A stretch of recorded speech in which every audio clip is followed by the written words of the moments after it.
Okay, so welcome everyone. My name is Xander. I use he, him pronouns, and I will be helping to facilitate this important discussion on what it is to be school ready. I'm joining you today from the lands of the Cubby Cubby people. I have pale skin, have brown hair, and I'm wearing a maroon polo shirt.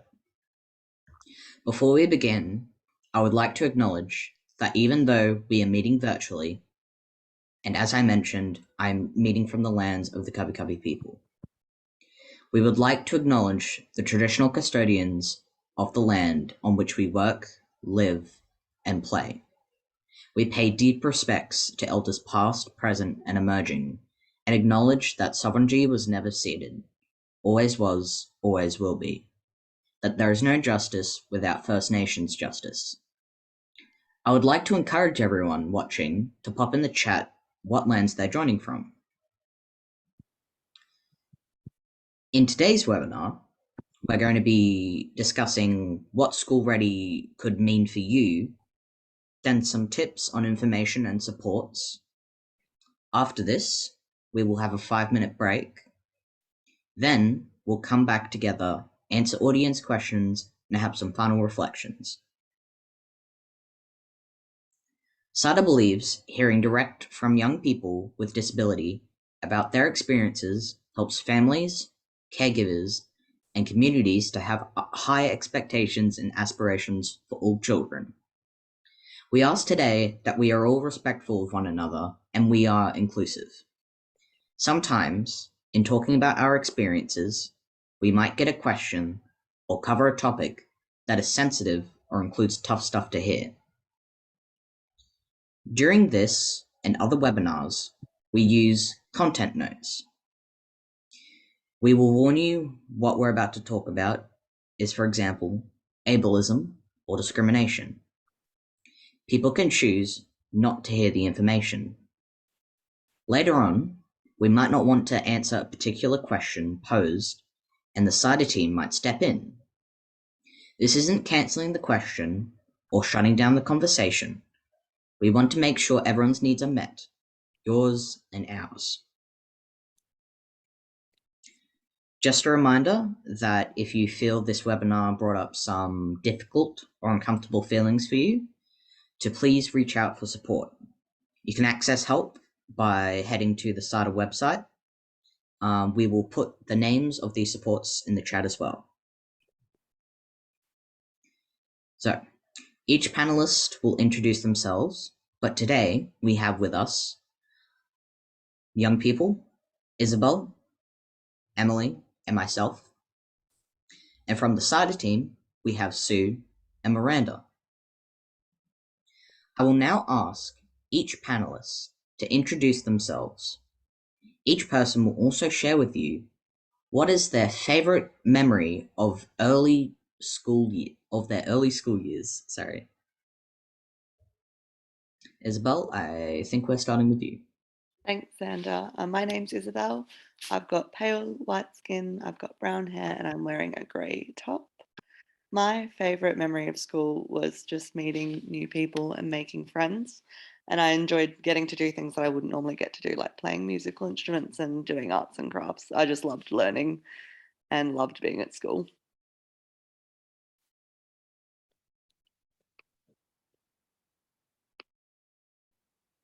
Emily, over to you. Yep. Hello, I'm Emily and I'm a white Caucasian person wearing a white top and brown hair and red Harry Potter glasses. I think my first and favorite memory of school is running on those little tracks you get to go on in kindergarten and just spending time with my friends riding around on those little tracks.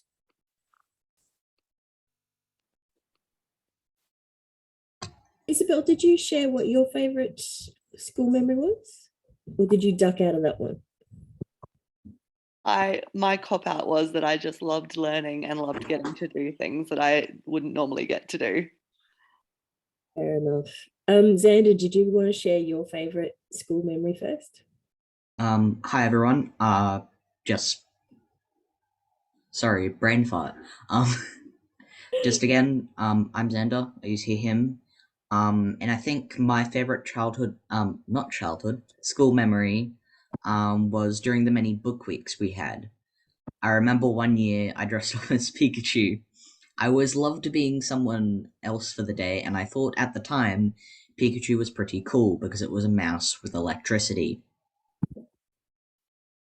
Fair enough. Sue speaking. Hi everybody. My name is Sept, and I'm part of the CYDA team. My pronouns are she, her. A visual description of me tonight. I am a white, slightly larger middle-aged woman with dark,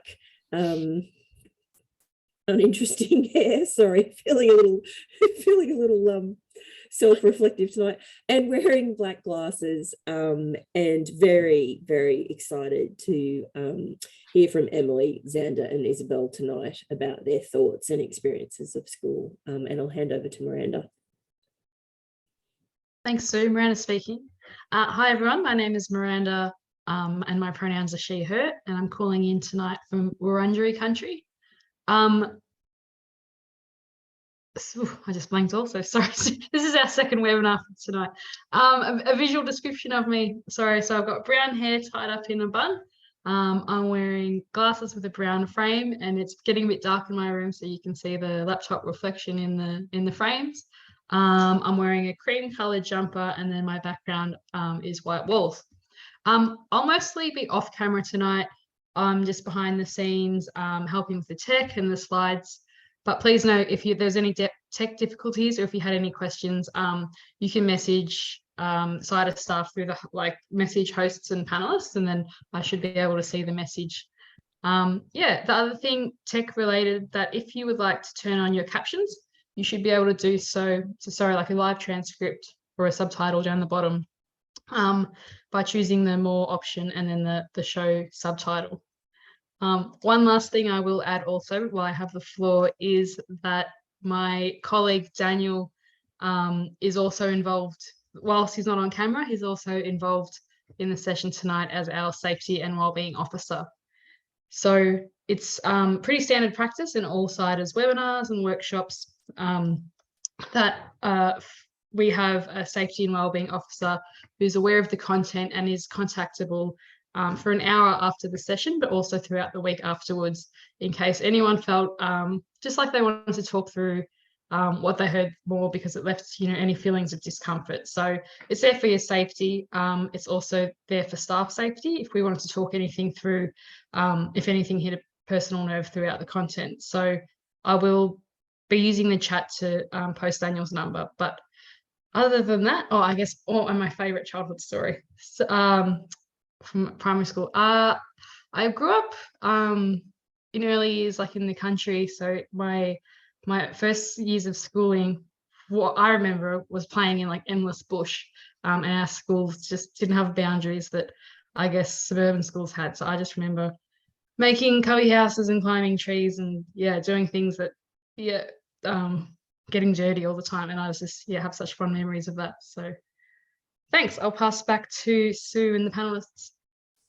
Thanks, Miranda. Sue speaking. And also just to share my favourite school memory was walking home and picking mulberries, which I think the leaves I was meant to be picking for the silkworms, and eating the mulberries and being very grateful that I had a maroon coloured check uniform to hide the mulberry stains. So Xander, I'll hand back to you now. Just some housekeeping before we begin. Like Miranda was saying before. Sorry, read it the wrong way around. There's a slide of cuteness there.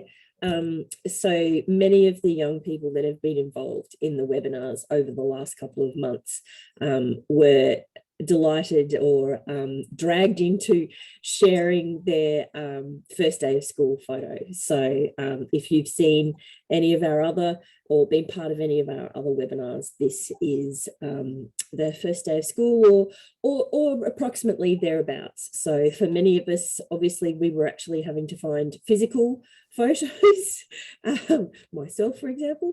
And so just thought it was a nice way to recognise how much we've all grown up, and particularly where our young people who've been part of this these webinars have come from as well. So sorry, Xander, I'll go back to you. All good. As I was saying, this webinar will have Auslan interpreting, which you will be able to see on the screen alongside whoever's speaking. This session, like Miranda was saying before, will also have live captions. Once again, if you're not able to see them, if you go to the bottom of your screen and go to More, and then press the CC button, you should be able to turn on live captions at the bottom of your screen. Also, please use the Q&A function to ask your questions. The session right now is being recorded to share with others. If you're having any technical difficulties, please private message our webinar support person, Miranda, in the chat. This is webinar number 5. The earlier webinars covered inclusion, identity, language, and where to start with inclusion in early childhood. We also looked at the role of early intervention in early childhood and some tips on where to start with information, supports, and funding. The next and final webinar is in October and will recap many of the key concepts. Please head to Eventbrite to register or check out CYDA's social media accounts. You can also access this and all previous webinars from our website under the Early Childhood issue page. I'm going to hand back to Sue now. Thanks, Xander. So this webinar, I think in September, comes at a time when there's a lot of information flying around on the internet from schools, from early childhood centres about the idea of being school ready.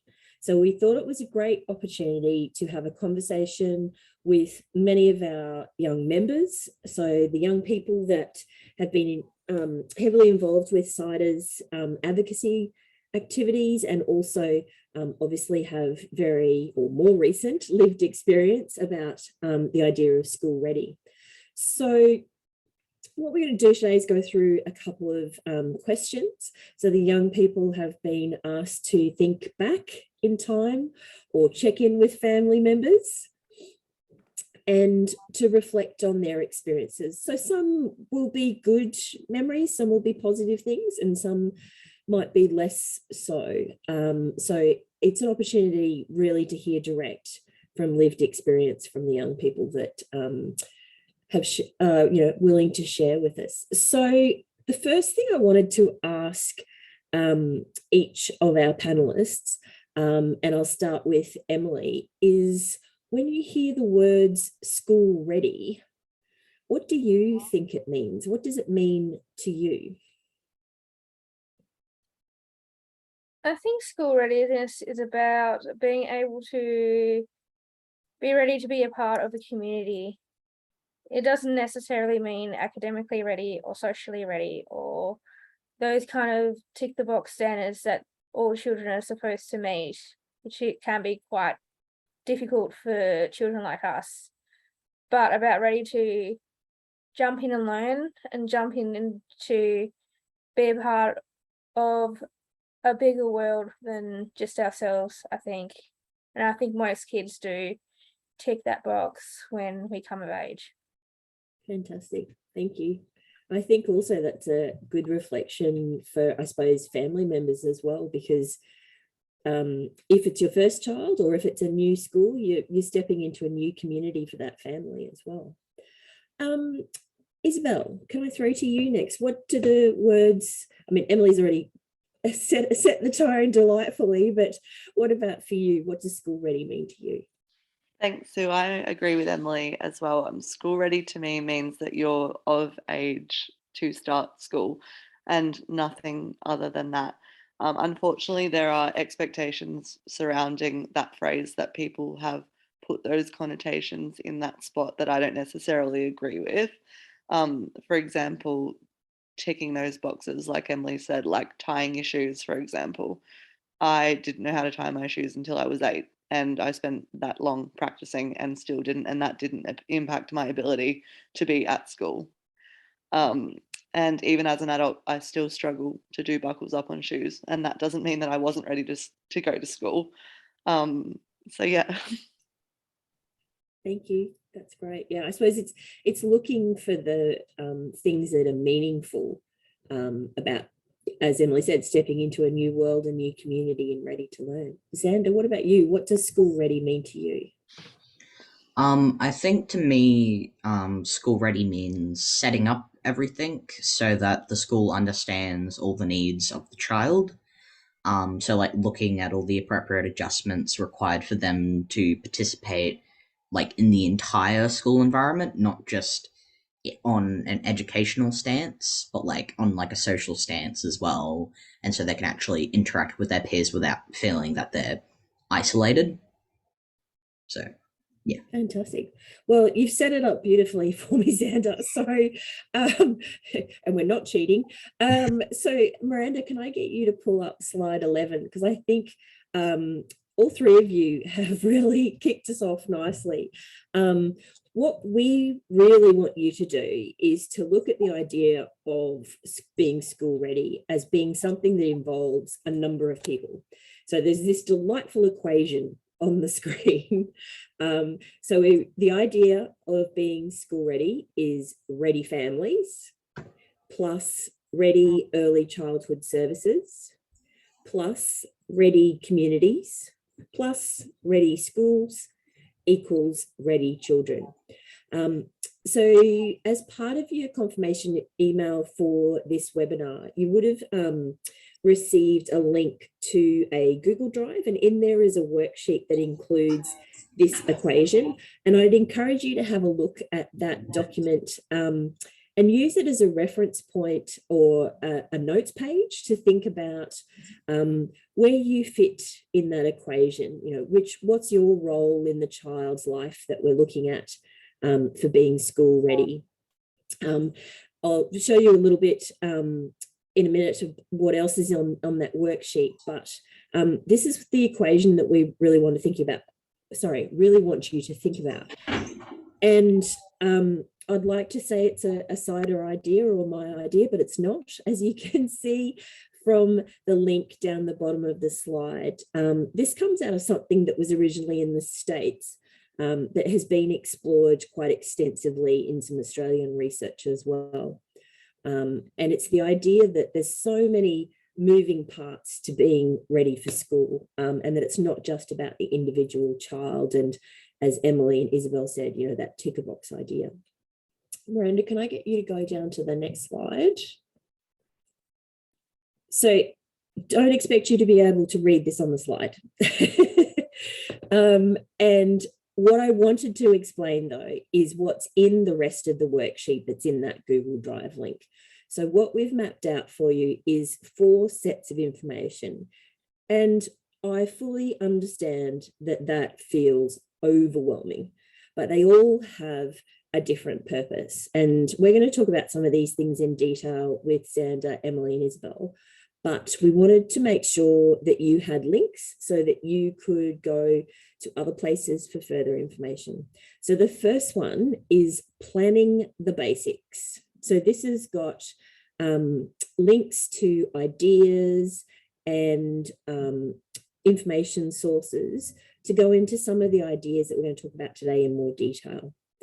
Then later on, we're going to talk about the official information. So this is going to what are the policies and the regulations and what do each of the state and territory education departments say about preparing for school.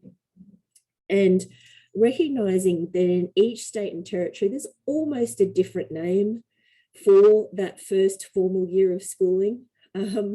So the Queenslanders on the call will call it prep, and there's a host of other different names as well. So then the third page on there says knowledge to help. So again, dipping into some of the things that will be important information for the families of students with disability. Now, not expecting anybody to be up on the disability standards for education on their child's first day of school. That is not the expectation, but it's something to consider, so that, because tonight I know that Xander and Isabel and Emily will definitely refer to things like reasonable adjustments and some of the other things and words that are important in this space, and maybe about funding. So wanted you to have some links for that. And then finally, the last page in the worksheet includes groups to connect with. So this is across the different states and territories. Groups and organisations that CYDA knows very well that you might like to connect with. They also have some state and territory specific resources on their websites, and a great opportunity to dive into some more information. The other thing that you will find on that last page are organisations that have resources based on stories. So CYDA is very privileged to have access to young people with disability and who are willing to share their experiences and share their stories. And a lot of those organisations too have those links. And there's a lot of power in stories. So hearing what's possible, hearing how people have tackled certain issues. So I'd encourage you to have a look at other people's websites as well. So we're going to jump into it. What we'd like to do first is look at and hear from Emily, Isabel and Xander as to some of their suggestions and tips around,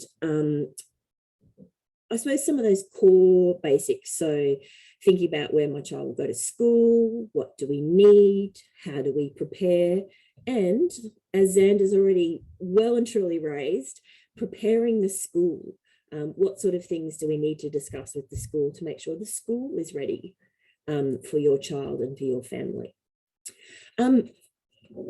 So conscious as we are going through this chat that you may have questions. So please use the Q&A function to raise those questions. You can do that anonymously.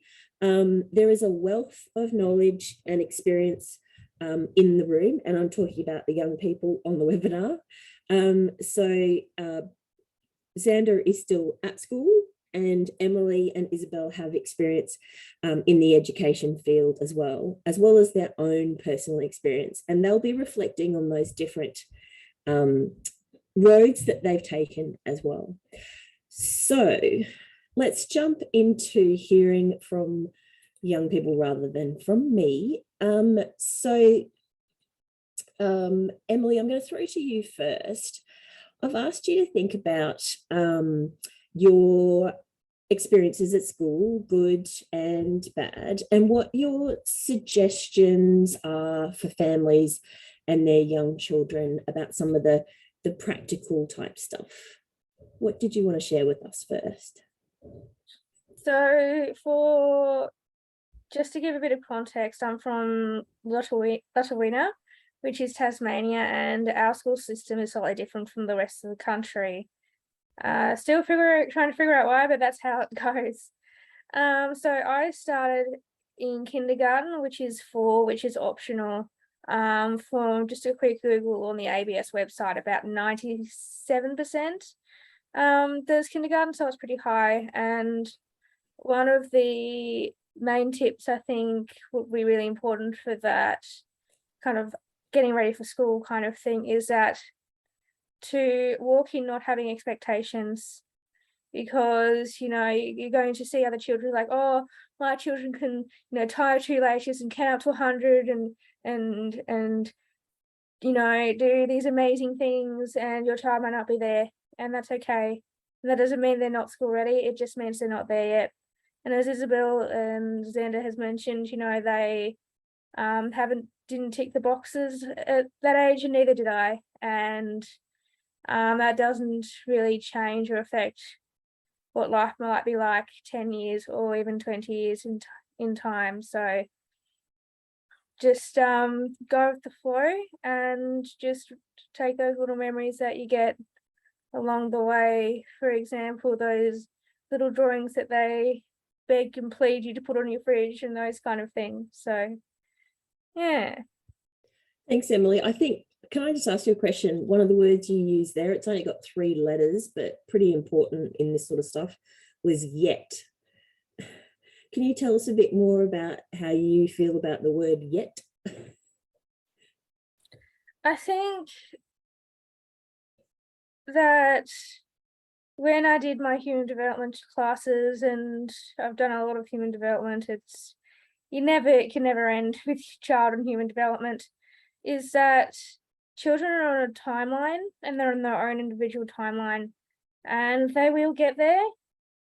I haven't not met a child in my professional experience that hasn't had their own milestones or their own achievements. So, and it's really important to remember our own timelines. I mean, yes, those milestones and when they reach them, it was obviously the reasons why we have disabilities, but also it's really important to understand how these milestones interplay with development and how it affects us academically, socially, and emotionally.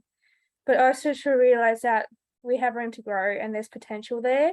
Like, for example, I remember when I first tied my shoelace at 5 and I got stickers all over my jumper because my mother was furious because she spent a good half an hour trying to pick off all the stickers off my jumper to get ready for school the next day.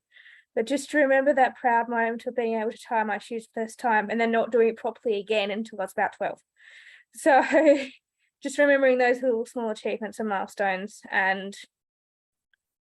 yeah, realizing that it's about the word yet and giving us a chance to grow because we're the same in that way. Thank you. Isabel, can I throw to you? We'll just wait till Kim and Matt swap over. Thank you. So yeah, so the question was around suggestions or tips for families and their young children about those sort of first days, first teacher, communication routines, those sorts of things. Your thoughts on that would be great, please. Thanks, Sue. Just a bit of context about me too. I grew up in Darwin and went to school there. And the first year of optional, similar to what Emily was saying, school is preschool that you start around 4-ish, usually 5. I was actually able to start preschool early on my 4th birthday, which was unusual because my birthday's in November. It's so late in the year. But they gave me that extra time to start preschool early so that I could get used to the environment and get used to the routines and structure of school. And that was possible because my mum is a teacher and she communicated with the school and made it very clear what my needs were, what my limitations were, and things that the school can do to make sure that I was included in as much as I could be. So as a teacher now, that is my biggest piece of advice to parents as well. Because if I, as an educator, don't know what your child needs to be included, I can't help them, and that's all that I want to do. So my mum used to communicate with my teachers daily. I'm sure annoying for them, but it's really important to keep that line of communication open. And also, I just didn't want to miss out on anything as well as a kid. So without her advocating for me at that age, I wouldn't have been able to have those experiences that I did have.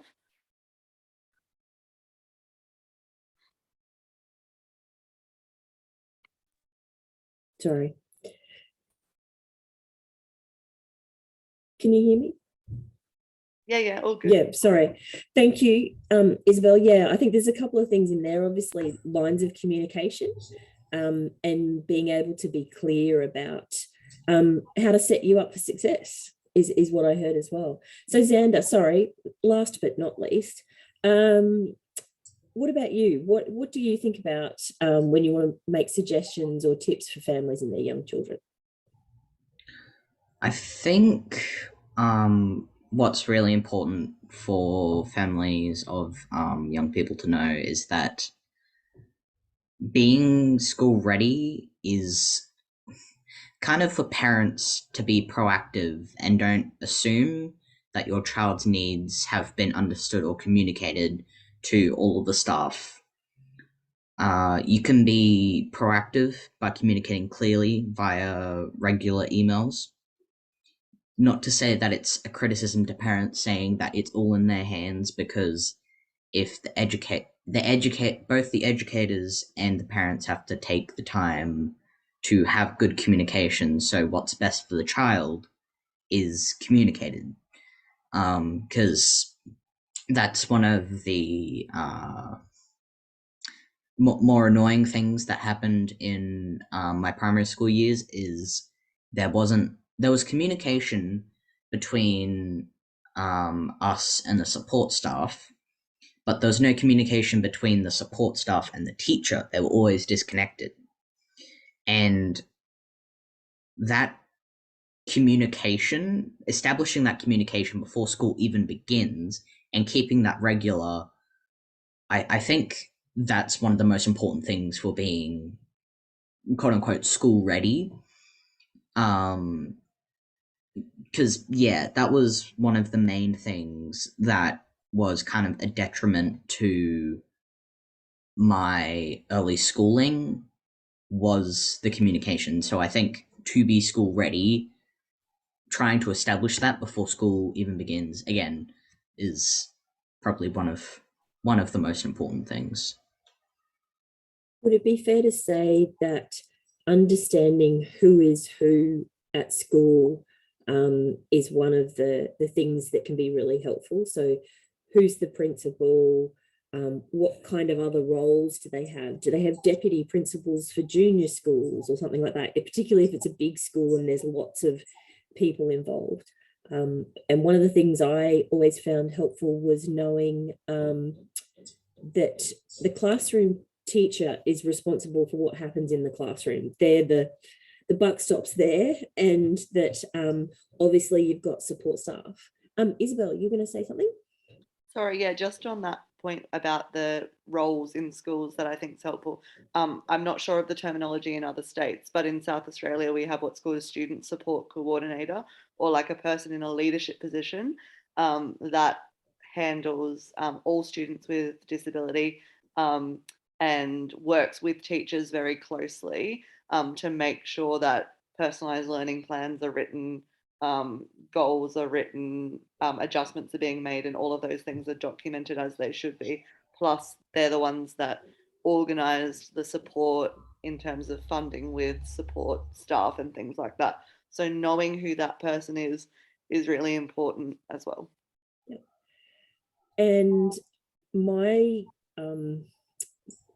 very clinical and cynical analysis sometimes is understanding who has to do the paperwork, who makes the decision about spending money or sending staff out for training or bringing training in, and then also understanding who manages the people. So who supports the classroom teacher to be effective, who supports the teacher aid or learning support or other people involved, and to understand then if there are challenges in that communication, how do you raise issues without annoying or ticking other people off? But just understanding and knowing who's who and feeling comfortable to talk to them. Yeah, it's I had a thing I was gonna say and then I forgot.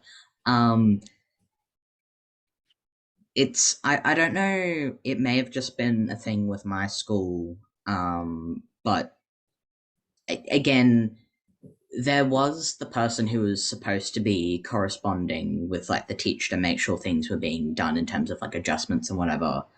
But they were always on different wavelengths, and that either one of them was super busy and one of them wanted to talk, or one of them was super busy with like marking, for example. And I don't know whether they just didn't have the time, which they may have not had the time, but still, it's it was really weird, because you'd think the person that's allocated to have that communication with the teacher would both of them would be able to have the time to communicate that, but for some reason there was just a disconnect for a good like 5 years. So yeah. I think one of the things I found really useful as a parent was knowing what other parents I could ask questions of to sort of find out how to approach those kinds of issues.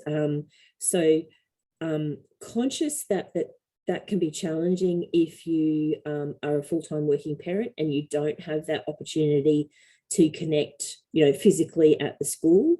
Or if it's a different sort of school where they don't encourage parents to step foot on the premises. I know that happens in some schools, particularly around COVID stuff. So I connected with the family that had 5 children already at the school, because I sensed that they were all 5 very different children, and that parent would have some real insights as to how the school worked. Emily? Just things to add to what everyone else has been saying is a part of, I think, really important part of school readiness is for the parents to understand the process. Because even in my experiences, because I'm in the Catholic education system here in Tasmania, which I primarily work with, and each section, like public, Catholic, and independent, all have different processes. No, I have different ways of how to go around things. Like some may encourage you to talk to teacher aides, some less so. So if you're feeling a bit frustrated, the processes are there for a reason. And the other main thing I wanted to point out is make sure you do know the processes and you do know how to kick up a fuss when you need to. I'm sure Miranda will be more than happy to pop into the chat about the relevant public department in your state that will be relevant to know who to contact when things go wrong, because unfortunately they can. So that's just my recommendation.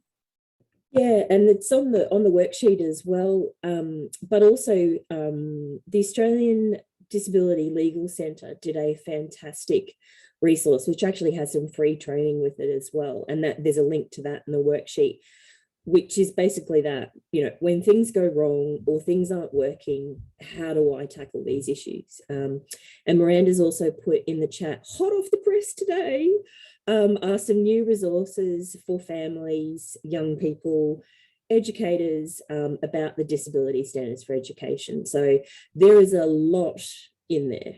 And they've been co-designed with young people and families with children with disability.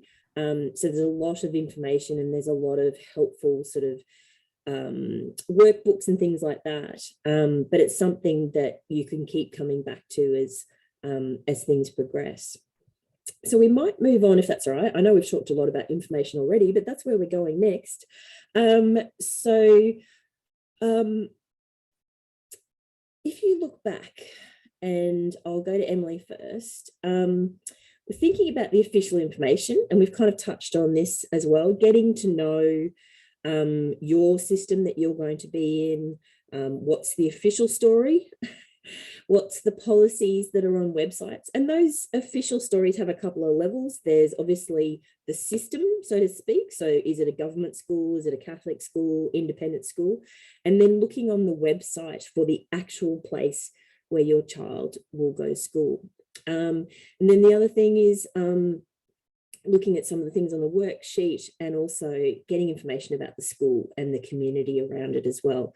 Because remembering that the school experience is more than just what happens in the classroom. There's before and after school care to navigate. There's getting to and from school. How do those buses or parking or no parking work? So lots of things that you can find out how it all works behind the scenes. So I'll throw to you first, Emily. What information do you wish your family had access to, or what do you think would be most helpful ahead of being school ready? Oh, that's a bit of a tough question, because in a lot of ways I was a very privileged child, from dad in education and mum in health, so they kind of know who to talk to. But I think in terms of the whole family, I think it's really important to look at me as a child, because I had an older brother who was already in the system a good 12 months before me. And there was a lot of times growing up where, yes, it was beneficial to have teachers back to back, where my brother, say, would have X teacher and then I would have X teacher. And that was a really good progression for me. However, it's really important to differentiate that my brother is a different child and I'm a different child. And to remember that, to ensure the teachers have the resources to deal with me specifically. I mean, yes, they would have a lot of interaction with me beforehand and meeting me beforehand, but really going, okay, what does Emily need compared to my older brother, or even to my younger brother, because we're 3 separate children with 3 separate needs. So making sure that the focus is on that, and the teachers really focus on the child in question, not siblings or cousins or other family members. Yep, absolutely. Thank you. Isabel, how about you from an information perspective? What are your tips? My biggest bit of information, as you've spoken about previously, Sue, in terms of the standards for education, in terms of disability, the main point regarding that big ridiculous document is that a student with a disability is accessing education on the same basis as their peer without disability. That doesn't mean that they're not doing different things. Like, in my opinion, a person with a disability needs to have the same goal as their same age peer sitting next to them. Whether that looks the same as their same age peer is up to the teacher and how they think that that child can present that learning or that goal or whatever that is to the best of their ability. So it may look different from child to child, but it doesn't mean that that child is learning anything different than what their same age peers are learning. Yes, they might need to focus on some different things that other children might not need to focus on. For example, speech is a good example of that. Some children may come to school needing more extra help on their speech, some may not. And that's just an extra thing that they need to work on. Yes, it's important for their future development. That doesn't mean that they're also not working towards the same goals as their same age peers. And I think for parents as well, once your child has a diagnosis, I think it's really important that you specifically know what your child is entitled to from that diagnosis in terms of support and funding, to make sure that you can keep the school accountable for them providing your child that support, and to make sure that they're getting the amount of time or whatever the specific support is. Because sometimes I feel like it happens that schools think that parents don't know, so the system is a bit wobbly in that sense. Yeah. So yeah. I've got so many questions, but I'll hold for the moment. Xander, information. What you're a little bit closer to remembering, and your mum is probably a little bit closer to remembering as well. But what sort of information do you wish or promote as people should have access to? Well, because I was a child at the time when majority of kind of school ready problems were happening, I kind of took my mum's perspective and asked her about it, and she kind of just said she wished that she didn't feel so lost trying to find information and second guessing if they were being too difficult or asking too much of the school. Because in the early days, mum spent a lot of time wondering if she was being unreasonable when asking for like certain activities to be more inclusive. It actually took her quite a long time to find the disability standards for education, which have been mentioned a million times. But when she just even glanced over those, it gave her the confidence to be like, I can push for the things that my child needs. It's not inconvenient. I'm allowed to do this. And I think another thing that my mum mentioned is for the school support teams to do a child's IEP before school starts. Obviously, if, for example, you have a late diagnosis of your disability, for example, it's not until like year 1 or year 2. Like, obviously, you do it as soon as possible, but if it's something you're born with, doing it as soon as possible before school starts means less stress for the student, less stress for the school, and less stress for everyone. So from day 1, the child is set up for success. And a lot of things can happen in the first few weeks. And that's usually the time where they initiate the whole IEP, so independent education plan, which can sometimes lead to a negative experience for the child because their supports haven't been set up yet, and so the school can't really do anything because that it's a document. They can't really. I don't quote me on this, but they can't really like properly do the adjustments that they need to do until that IEP is sorted out, which, depending on school, can be a week or so. It depends on the state and territory as to how these things are explained to families. But the reality is that any child, regardless of diagnosis or a piece of paper and some money, is entitled to be educated on the same basis as their peers. Now, acknowledging completely, Xander, that there'll be many children that come to school, like you said, with a known syndrome or a known condition, and the sorts of, there will be some information about learning challenges, so that's absolutely a given. So that's a great basis on which to have conversations.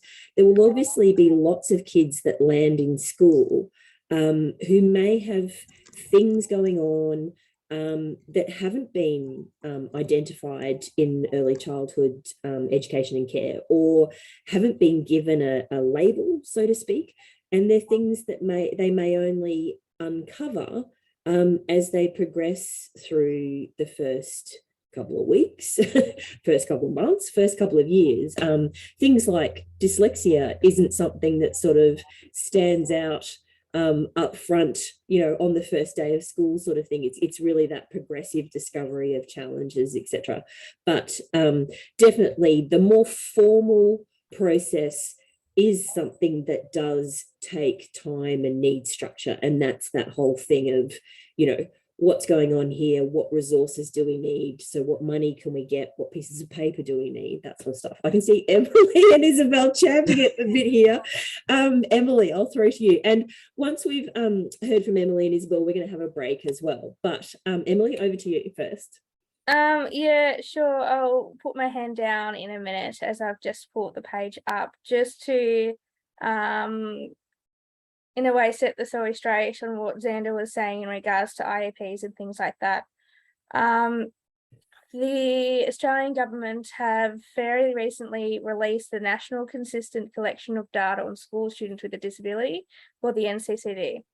It's a requirement for everybody in the school, from teacher aides, students to the principal, to collect data on the needs of the student and put them through a bit of a spectrum on from if there's specific words, but for ease to understand, from mild to extreme. And these need to be picked up well and truly before an IEP is in place to ensure funding can start rolling. Of course, this will take time, and diagnosis does help, but the National Consistent of Data is a resource that we are using, and it is, from what I believe, better than what we've had when I was a little 5-year-old going through the system myself. Absolutely. Isabel. Thanks. Just off of what Emily just said as well, the NCCD is good because it doesn't take diagnosis into account. When a child needs an adjustment made for them, diagnosis or not, we do an NCCD for them to document that information so that the government knows what adjustments are being made for every child, regardless of diagnosis. And I was just going to say, in terms of students that I work with, I have lots of kids, I teach year twos this year, and lots of kids that I work with do not have formal diagnosis, but I make adjustments for. And we have a process that I put in referrals for when I think that things are not traveling as they should. And once the referral's gone through and once they're on the list for the child development unit to actually get assessed, and then I complete all of that information, that waiting list is over a year long at the moment. So just in terms of timelines, it's just a really long process. And that doesn't, even though at that point they don't have a IEP, that doesn't mean that adjustments aren't being made for them in the classroom. The other way to think about it is that I know that at the school my children attend, so a government primary school in Queensland, adjustments are made, for example, when people break bones or are undergoing chemotherapy and, you know, don't have the stamina for a full day of school or a full week of school. There's all sorts of adjustments that can and should be made regardless of pieces of paper. Xander, over to you. Yeah, sorry. Just wanted to mention that was from the perspective of I don't remember a lot of my primary school years, so I can't say whether or not they did or didn't make adjustments before my IEP. I just wanted to clarify that. Yeah, to let Xander off the hook. Unfortunately, there has been a fair bit of feedback to CYDA and to other organisations in a particular state that often schools would defer the delivery of adjustments by saying that they needed to wait for things like verification and funding and things like that. But I suppose what I think what we're all saying, Xander included, sorry, is that those processes should not get in the way of the conversations that need to happen and the adjustments that potentially need to be made, because there's so many adjustments that classroom teachers do instinctively and you know, based on their training, regardless of what the disability or the learning need is. So yeah, absolutely. So what we might do, it is 7:55 Australian Eastern Standard Time. We're going to take a 5-minute break. So we'll be back just after 8 p.m. We're going to turn off cameras and microphones and all that sort of stuff and have a think about questions that you might have for our lovely presenters. And we'll speak to you soon.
Welcome back, everyone.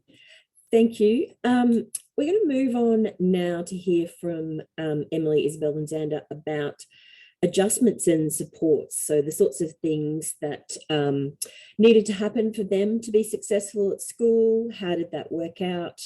And I know we've touched on some of those things already, but it'd be great to jump into that a little bit more. So I'll go to you first, Emily. and keen to hear from you, yeah, about supports and adjustments and what was successful for you. From the early age, because I wasn't diagnosed until, it doesn't occur anymore, but in the 2000 to 2005 age bracket, they really pushed a thing called the prep check, and that's where my hearing issues got flagged. And then the ball got rolling after that, due to departmental procedures. But I think what's the most important things is to remember, yes, there's policies and procedures in place, but remember, we're little people, and little people aren't the best behaved creatures at the best of times, let alone kids with additional needs. So I think one of the best adjustments that we had, from what I remember as a kid, was the fire alarm. And it got to the point where I was obviously having meltdowns and I just wouldn't learn for the rest of the day. And yeah, it wasn't good. That the adjustment was put in place that if they were doing a test fire alarm, I would be told that day that there will be a test fire alarm. But I wouldn't be, obviously, because it's a test, you don't get told when it gets happened, because that's the whole point of it being a test, is that I get told that it's happening, say, okay, it's happening on Friday, and then it's Friday, yep, it's happening today, but I don't get told when. And then when it happens, I'm already prepared, already have my strategies put in place to ensure that I can get out there. Not as stimulated, and also prepared mentally and able to do what I needed to do, and learn how to cope in those environments much better than I would be able to. And it's one of those things that I suppose families can give schools an insight at a general level, you know, big changes in routine or overwhelming sensory input can be destabilizing. So I suppose those sort of general things and experiences and examples is something that they can share with school and help them manage that input as well. Isabel, can I throw to you around adjustments and supports? Thanks, Sue. A lot of my adjustments were around physical activity, just because that's the nature of my disability. When I first started preschool, specifically, I had a lot of support, climbing on the playground, getting onto swings, getting upstairs. Stairs are still an issue for me. I can't do stairs without a rail. So that was actually something that they had to adjust physically at the school. There just wasn't adequate railing that I could use. And there was also another student in a wheelchair part-time that had come the year after me. So the school actually had to change, like they had to put ramps in and things. That was obviously something that went through, again, the disability standards as well, because that was impacting her ability to access the building. So that was something that was done for her as well. Things that, like Emily was speaking about before, that she had trikes at her prep, that was like where they got to ride and sit. When I started preschool, was only allowed to sit as a passenger, but then by the end of the year I was able to actually ride the trike by myself. So that was a really big thing for me to be able to do. But without that adjustment and support from adults, I wouldn't have been able to do that. I think it's fair to say that schools are one of the most risk-adverse places that you'll encounter. And that there's I did a lot of falling over. Like, that was just something that I did. And it worried my mum every day. I would come home with some other injury that I had done. And like, as a parent, I can see that that is completely terrifying, that you're sending your kid off to school and they've come back battered and bruised. And me more than another child, I was more battered and bruised than other children. But that for me taught me what my limits were. And if I didn't experience those things as a young child, I wouldn't have the ability now to be as self-aware as I am around my body and my limitations, because now I'm able to prevent myself from being injured because I know what my limitations are. And I feel like if I was a child and didn't take those risks, I wouldn't be able to tell that stuff. I was just going to add that one thing schools do a lot of risk planning, obviously, and a lot of sort of form filling and discussions about risk, etc.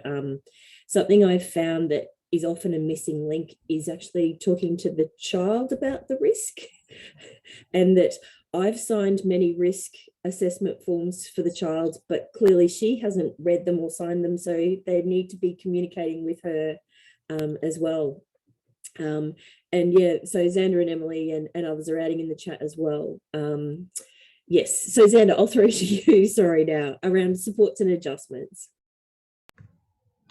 Yeah, at school, in primary school specifically, because that was kind of like the testing grounds for everything, I was set up with a slope board, which was originally designed for my writing, and I was also given like thick pencils that were designed for poor fine motor skills.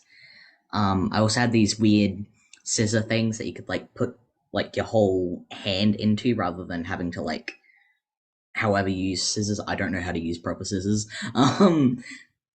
This was eventually changed to the use of a keyboard, as many times as they tried to get me to write, I couldn't write without subluxing my fingers. Also, later on in year 5 and year 6, I was also assigned a teacher aide that would help me because we had an elective where we could do like cooking and stuff, and I really wanted to do that, obviously. So to be able to do that, teacher aide did it with me, and that was really fun. And kind of just a thing that came to mind, like now, for example, not only am I disabled, but I'm also a trans man. So I'm currently on medically prescribed testosterone, so my hormone levels are going rural. And part of Ehlers-Danlos, which is my disability, is it's kind of like the autonomic system. I don't know how to describe it, but it's basically the thing that regulates like your auditory, like hearing and perception and like smell and everything like that. So basically, being on prescribed testosterone, that usual flare just goes like through the roof.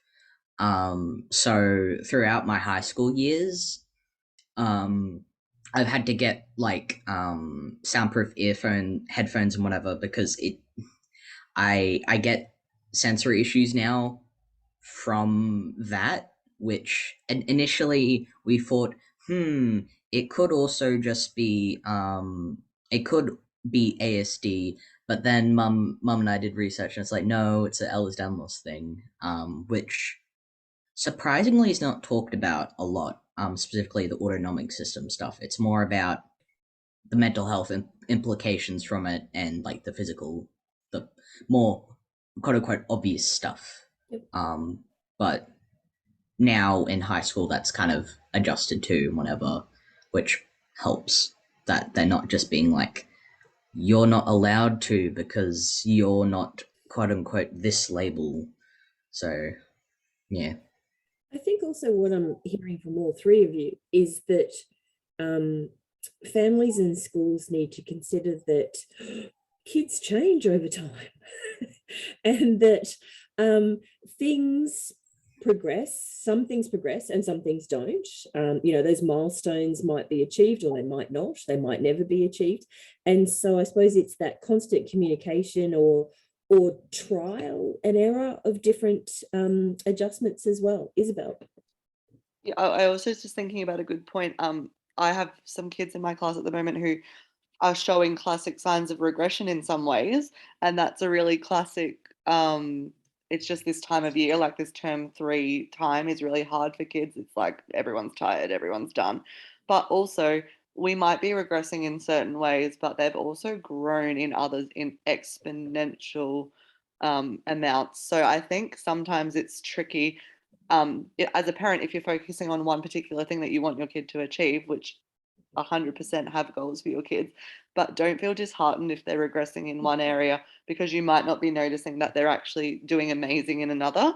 So I think it's good to just have a holistic picture, and also just remind yourself sometimes of, you know, a year ago or 2 years ago, and just have that big picture of, I might not be seeing progress in this particular area right now, but that doesn't mean that I'm not going to in the future. Yep, absolutely. Sorry, so many questions, so much to do. I just wanted to touch on something before we see if there are any questions from the audience. There's been some magnificent work done on this, and it's on, I'll get Miranda to go to slide 19 for me, please. I suppose one way to look at this, the school ready question, is to think about, what does a positive start to school look like? And so there's been some work done, a fair bit of research behind this. It's not just us making it up.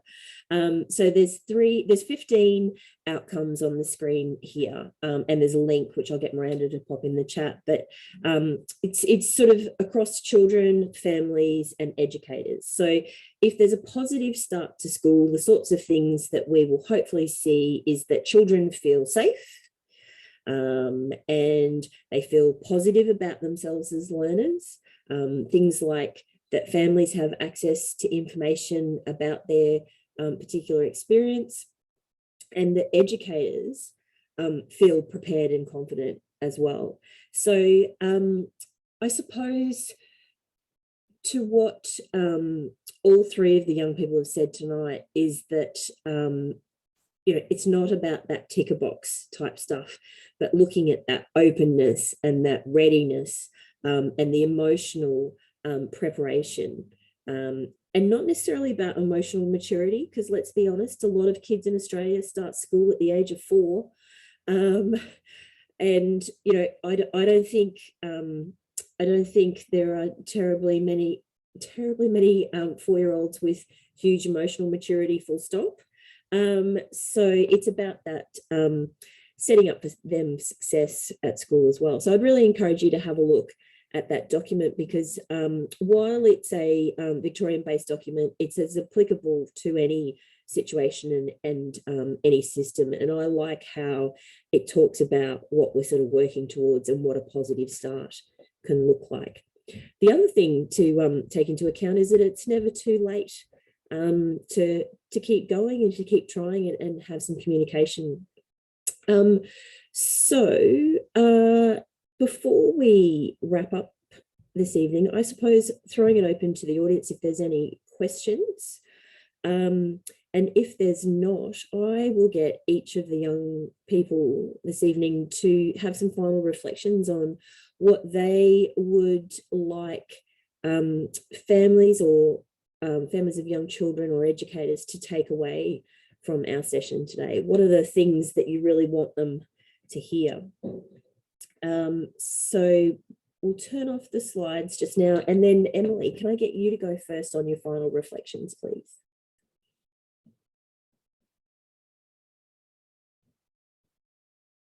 So the biggest thing to take away, I think, from the school readiness bit is that it's really important to ensure that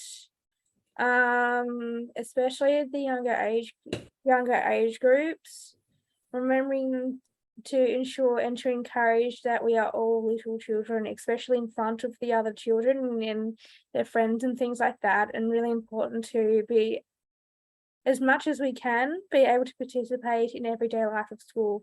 Like, for example, I want to reveal a little bit of a secret here, that in the chat we've just been talking nonstop about our experiences and memories of Book Week, and my fondest memory of being alongside my classmates. I remember this beautiful photo of, like, you know, our class shop, but in our little Book Week characters, and that was a fairy. So just having those normal childhood school memories was a really important part of me growing up, and it's important that you guys encourage that your children have those same memories alongside our classmates, because that's what all we want to do.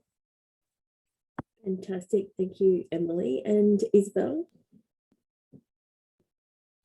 Yeah, for me, I think the most important part is communication between school and yourself as a parent, and also the child when they're at that point where they are able to be involved in the conversation, because it is the child's lived experiences as well.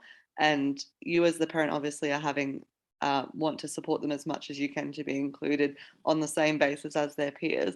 But as you were talking about, so in terms of risk assessments and things like that, these things also need to be communicated to the child. And I think one of the best things you can do in terms of at home before kids start school is having simple routines in place, and routines and expectations, because those are the two main things that we spend the first term at school teaching kids.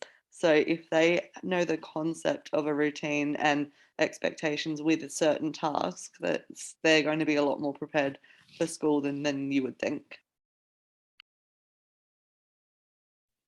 And even if that starts with a visual timetable on the fridge at home about what comes first and what comes next, some really simple ways to do that. Xander, I'm going to give you the last word as the youngest person in the room.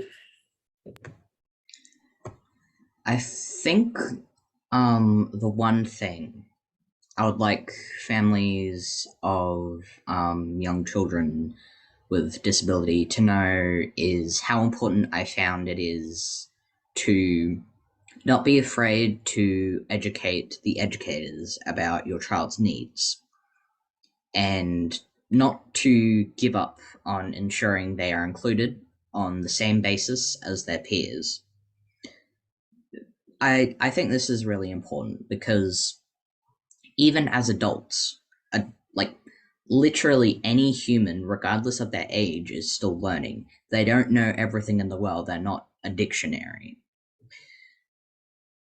It's okay to have to educate people on what your child needs. It's not disrespectful or rude as long as you're obviously going about it in a respectful way. Because again, teachers aren't mind readers, adults aren't mind readers, they don't know everything. Sometimes they learn something new. People learn something new every day. And I think that's the most important thing to take away from this. Thank you, Xander. That's a great point. So a couple of housekeeping things before we wrap up today. We spoke earlier in the session about the support networks, so please jump onto the CYDA website as your first port of call for access to numbers. On the particular topic, please access the worksheet. This recording will be on YouTube. And it really is important for me to say thank you to Isabel, Xander, and Emily. Not every memory of school is necessarily a fantastic one, so to sort of trawl back through those experiences and pull out the lessons learned and the wise advice is a challenging process. So I also want to reflect on that. Please connect with CYDA, whether it be Daniel or either of the team, if you have any concerns that you want to discuss. But a huge thank you to Xander, Emily, and Isabel for sharing their experiences and sharing their insights. We've all worked together on these webinars a fair bit over the last couple of months. And I know that Miranda and I have just been blown away by how much we have learnt from being part of this experience, and how much value that having young people as part of these discussions adds to the overall experience. So thank you. And thank you to our interpreters, Mac and Kim. Thank you for your patience. And yeah, final thank you. So Miranda's popped in the chat Daniel's number if anyone would like to connect. Please take care, and we'll speak to you all soon. Thank you very much.